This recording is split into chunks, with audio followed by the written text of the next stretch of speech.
नमस्कार प्यारे बच्चों, कौटिल्य एजुकेशन हब चैनल में आपका बहुत बहुत स्वागत है। आपके सामने कोटेशन दिख रही है, असफलता से सफलता की ओर। जो हमारे जीवन में चाहे कितनी भी असफलता आए, हमें हमेशा सफलता की ओर अग्रसर रहना है। तो इसी कड़ी में हम स्टार्ट करते हैं कक्षा 7 का रहीम के दोहे नाम का लेसन आज हमारा रहेगा, जिसका पहला दोहा इस तरीके से कुछ है। कही रहीम संपत्ति सगे, बनते बहुत बहुरीत, विपत्ति कसोटी जे कसे, ते ही सांचे मीत। इस दोहे में कवि कहता है कि किसी भी मनुष्य के पास जब तक धन दौलत व संपत्ति रहती है, तब तक बहुत से लोग अनेक प्रकार से उसके अपने बनने की कोशिश करते हैं। बनते बहुत बहुत बहुरीत आ गया। विपत्ति कसौटी जे कसे, ते ही सांचे मीत। सच्चे मित्र तो वे होते हैं जो मुसीबत के समय जांच में खरे उतरते हैं। कवि ने मछलियों के नीर प्रेम का वर्णन किया है। दूसरा इसमें यह था पहला। दूसरा इसमें लिखते हैं, देखते हैं धरती की सी रीत है, धरती की सी रीत है, शीत घाम ओह में है, जैसी परे सो सही रहे, त्यों रहीम यह दे है। इसमें जो सी मतलब होता है तरह, रीत मतलब होता है तरीका, रिवाज। ये शीत मतलब सर्दी होता है, घाम मतलब धूप होता है, मेह मतलब बादल होता है। तो हम पढ़ेंगे इसको। इसमें मनुष्य का शरीर भी परिस्थितियों के अनुसार खुद को समायोजित कर लेता है। इस संबंध में कवि रहीमदास जी कहते हैं कि शरीर को सर्दी गर्मी वर्षा व विषम परिस्थितियों में कठिनाइयों को भी उसी प्रकार सहन पड़ता है जैसे धरती सर्दी गर्मी वर्षा की अनेक कठिनाइयों को सहन करती है। अर्थात सर्दी गर्मी और वर्षा सहना उसकी परंपरा बन गई है। मनुष्य को सुख दुख समान रूप से सहने की शक्ति रखनी चाहिए, जैसे धरती सदा गर्मी और बरसात के मौसम को समान रूप से सहती है। इसके आगे चलते हैं हम फिर, और यहाँ पे आते हैं। तो ये आपके दोहे हो गए। अब हम लेसन के जो थोड़ा स्टार्टिंग करते हैं, रहीम के दास के जो लेसन है वहाँ से।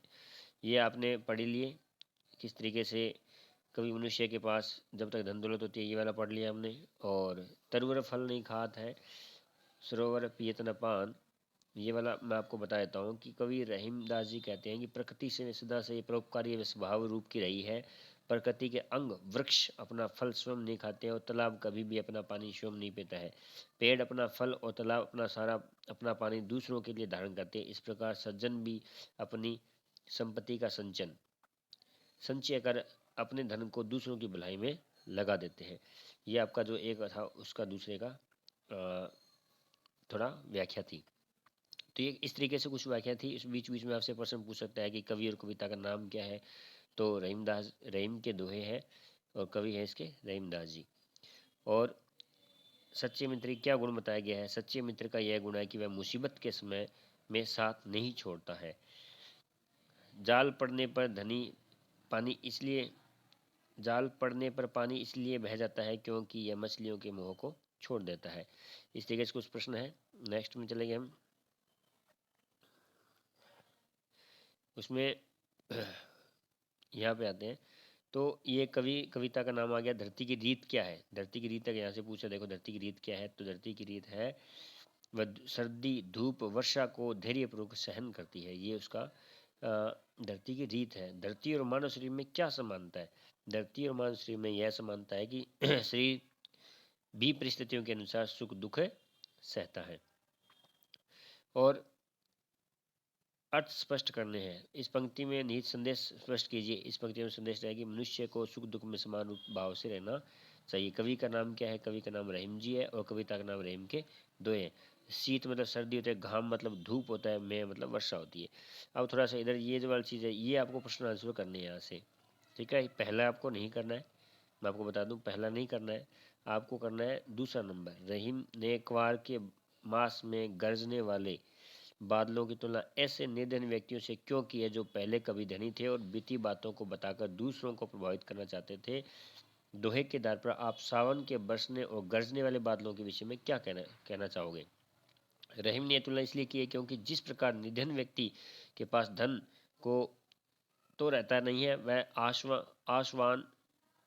आश्वासन या धमकियां तो दे सकता है, परंतु वास्तव में कुछ कर नहीं सकता है। ठीक उसी तरह से एक बार माह के जलहीन आश्विन के जो बादल, जलहीन बादल गरज सकते हैं परंतु बरस नहीं सकते हैं। सावन के बादल जल युक्त होते हैं तो गरजने के साथ साथ बरसते भी है। तो ये अश्विन के महीने की बात इसमें करी गई है। तो इसमें दूसरा प्रश्न करना आपको, और ये जो नीचे लिखा ना, ये जो नीचे लिखा है ये वाली चीज़ें नीचे दिए गए दोहे को बताएगी सच्चाइयों को यदि हम अपने जीवन को उतार ले तो उनके क्या लाभ हो सकता है, ये भी आपको करना है। इसके बाद हम नेक्स्ट पेज पे चलते हैं। ये वही आ गया, इसके आगे ये वाला पेज है, ठीक है।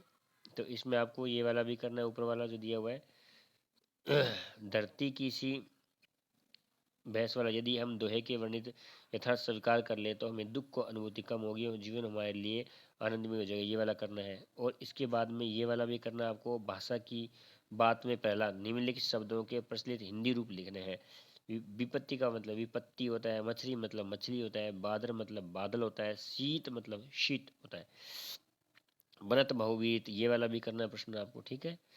और इसके बाद में बाकी इनमें से कोई नहीं करना आपको प्रश्न, ये वाले प्रश्न करने हैं आपको। रहीम के दोहे आपको समझ में आ गए होंगे ज़्यादातर, ठीक है। तो आज के लिए पहले वीडियो में इतना ही, नेक्स्ट वीडियो में फिर मिलेंगे, तब तक के लिए नमस्कार।